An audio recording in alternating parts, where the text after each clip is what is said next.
First, I had to get his body into the boat.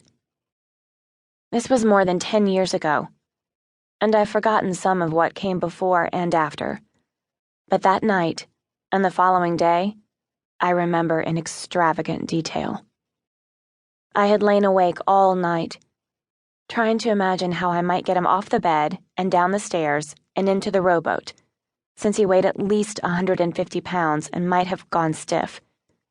My bed, I remember, felt absurdly uncomfortable, as if someone had slipped walnuts and bolts into the layer just beneath the ticking, and there was something sharp and prickly, like hay, poking out of my pillow into my face and neck, yet I hardly moved all night.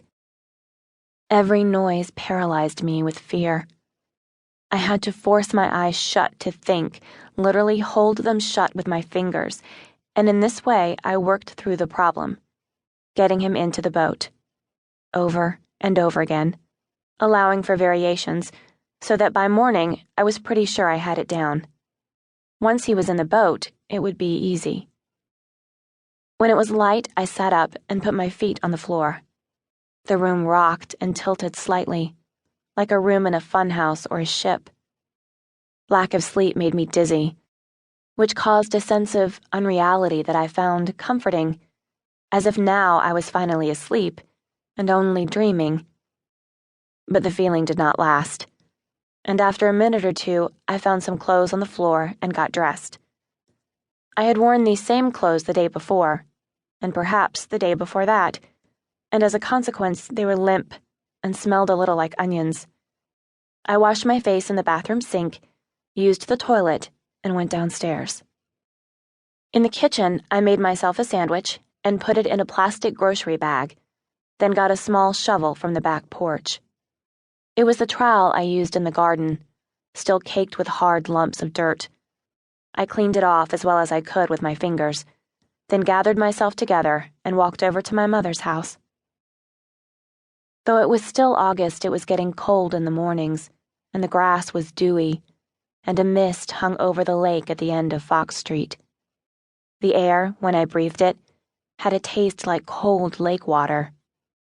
Later, I knew, it would get hot, and the wind would carry the smell of the ketchup factory from across the lake in Wallamy.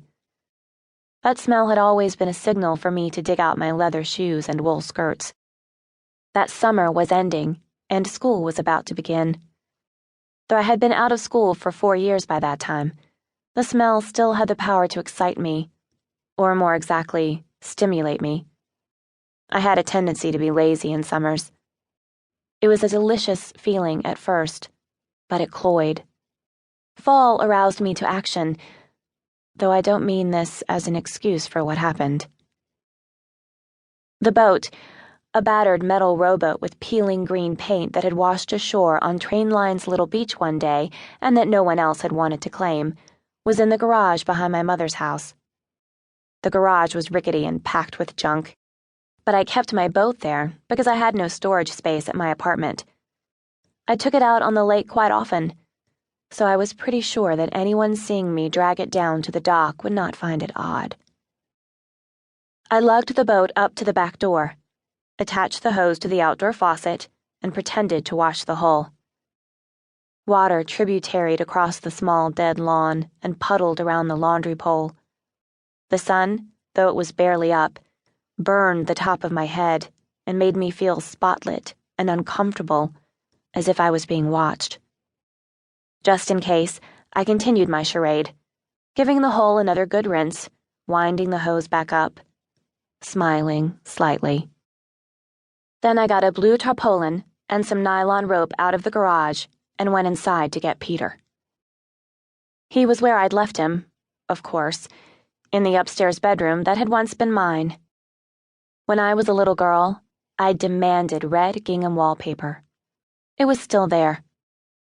So were the shelf of paperbacks, the failed ant farm, the blue-flowered linoleum, and the rag rug made from my old dresses.